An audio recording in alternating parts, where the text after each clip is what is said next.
Welcome back to the $24 to $1,000 challenge. My name is Andreas and I'm gonna turn this $24 into 1,000 in no longer than 30 days. I just played day number 15 and I'm gonna show you guys what happened on that day and then also analyze a couple of hands. So if you wanna know more about how to play Pot Limit Omaha, stay tuned.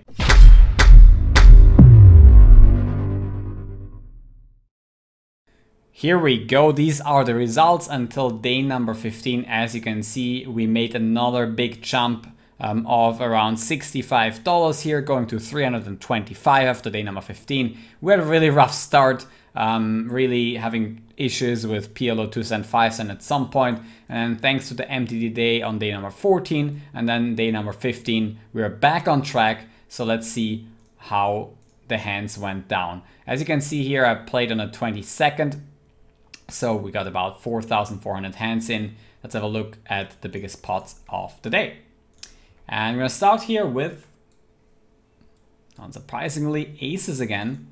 We face an underground raise. I'm gonna show you the whole cards right away, so you get a little bit spoiled, but I'm gonna talk a little bit about the hands if they're interesting here. No much action other than just jamming against the 4-bet.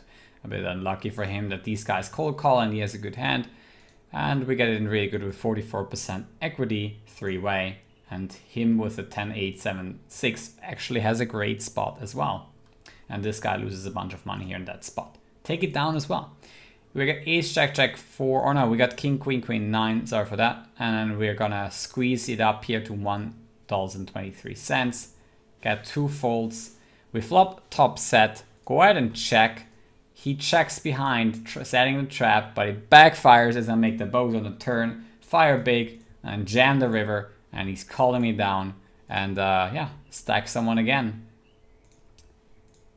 Here, what is happening? We got ace, queen, deuce, ace, queen, 10, deuce, single suited to the ace. We're gonna make the defend. We flop pretty good. We have a gutshot and a nut flush draw. Go ahead and check raise. And yeah, he gets the money in with aces. Actually doesn't have too much going with it, so I don't really like his play. I have pretty much a high enough SPR for him to not do this. Generally speaking, when you don't hit the board 9-4-3, you want to check back these types of hands. You don't want to bet call. He could have been in really bad shape. Only thanks to having exactly the same cards as me, meaning ace, ace, 10, blocking my higher cards to making some 2 pairs. He actually had such great equity, and I was fairly much, I mean, I was having one of the weaker check raises here. I could have had a set, I could have had a straight draw and a flush draw, and against those hands he wouldn't have been in such great shape. Here is 47%, so strongly dislike his play, and he actually got away with it, winning the pot in the end. Here we got aces and 5s. We flop bottom set, go ahead and half pot. And then make the call against the check raise. I think we can play some turns, maybe fold on a club in case he fires all in. But he fires all in on a blank. We call and take it down as he doesn't improve with the king, king, deuce, 4. He improved a little bit draw-wise, but not until the river. Here, this hand has been a little bit of punt. I overestimated my equity a little bit. I have 5s and 6s, so and I got shot. Unfortunately, one of the 4s is that 26%. Definitely, though, not the biggest punishment. I luck out and win the pot, but not happy with how I played. By the way, just quick checkup with the PLO matrix. 5s and 6s single suited would have been okay in MP at 50 big blind stack size.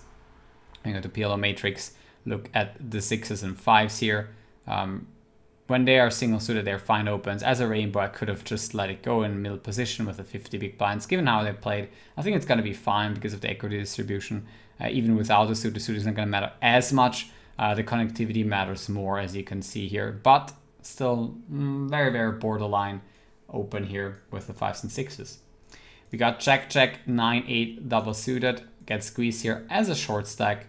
Hand is connected enough to peel here against 2 players with, you know, fairly trashy ranges. Not this guy, but the other guy, of course. We flop decent, get the money in 3-way with 27%. I'm not super happy, but, you know, in an SPR less than 2, I guess in a 3-way situation, this is just what you get. Also, unfortunately, our flush draw is dominated, and not our, a little bit our straight draw as well, since the king is going to be dead twice. but that's about it. I also still have flop pretty decent and take down this pot as we make the straight. Here, I would have been happier with a 3-bet. I can show you why as well. If you're a short stack here, button versus cutoff, and you look at the ace, king, single suited hands, the majority of the time you want to actually 3-bet those hands at a lower stack size.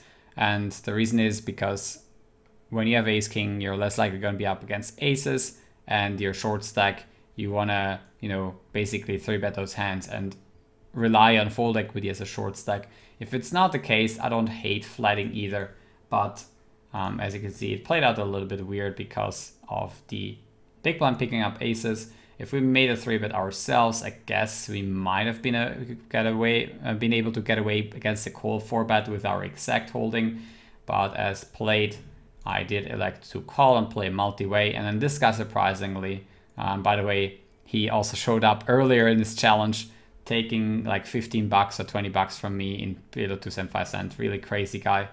Brazilian Luis 381 EIB legend here on the bankroll challenge. We get the money in as we are committed, and then luckily take it down with 3-4s. And last but not least, last but not least, we've got a couple of hands more here. We got king, king, 9-7. This hand has been the most brutal of the day, pretty much a cooler. This crazy guy, which he, you know, did that really well. He anticipated a limp raise, I guess, because otherwise he would have 3-bet me with aces 10 8 rainbow. But who knows, maybe it was just flatting as a default. I of course 4-bet my king, king, 9-7, and unfortunately commit myself against this guy who I wouldn't have seen coming, having aces in this spot. Yeah, fairly unlucky spot.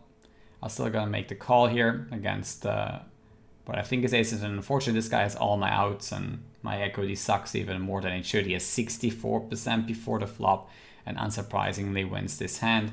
And I get it in really terrible there, but don't think I can make the fold in that spot. So I have aces. The board comes in 4-4-5. I get check, min, raise, bluff by a 1% hand, and then make the call on the turn with the straight. And he just has king high. Nice. So quite a good run. I go ahead and 4-bet, I believe, or versus the min 3-bet with ace, king, jack, 8 double suited, flop top 2. Cannot really ask for more, and then win the pot as well. And then last spot, at least we get aces against kings. He called 4-bet here, putting in quite some money in 5 cent, 10 cent. And yeah, we take down this pot as well. So here we are with the overall results of the bankroll challenge. Had a little bit of a downer, playing 2 cent, 5 cent at first, but then eventually found our way out. Also short stacking 5 cent, 10 cent in the end, just for a couple of buy-in, trying to, you know, force it a little bit. But if I had lost 1 or 2 buy-ins, 2 or 3 buy-ins, I would have moved down again to 2 cent, 5 cent. And I think short stacking also has a little bit less variance, so that's going to be fine. Yeah, we have half the challenge to go. We are at $325. I think this is, you know, definitely possible now to make this happen. And I can now very nicely game select as well. I can play 5 cent, 10 cent short stacking sometimes at the beginning of the session when I feel fresh. Play some 2 cent, 5 cent, maybe short stacking or playing deep stack. And I can, you know, switch between all the reg speed tables and zoom tables all the time and try to find just the best games going and just maximize my hourly. So when I do stream that bankroll challenge, as I said, most of the time I try to make a minimum of like 4,500 hands, as you can see here. This is really the minimum that I want to play per day, 112,000 hands total. And then I think, you know, if we go on with this pace, or, you know, have some setbacks on some day, it hopefully works out to the $1,000 and after day number 30. So yeah, let's hope we can do this, and hope to see you guys back on this stream. I want to thank you guys for watching the recap of the day number 15 of the bankroll challenge. If you have any questions, let me know in the comment section below. Also, don't forget to hit the thumbs up and subscribe to the channel if you enjoy this content. There will be the last days coming up here on YouTube as well. I want to make them and mix them up a little bit in a way that I go into viewers' questions. I hope that inspires you to make your own bankroll challenge. I mean, I wouldn't do it on PokerStars, I would do it on like some other sites. But as you can see, if you play less tables than me, you know, the microstakes are still very soft on stars, even though you don't have any rake back. So try to make this happen and just following, you know, what I'm doing, but playing less tables, you can succeed doing the same things. Yeah, best of luck at the tables and see you guys for the next one.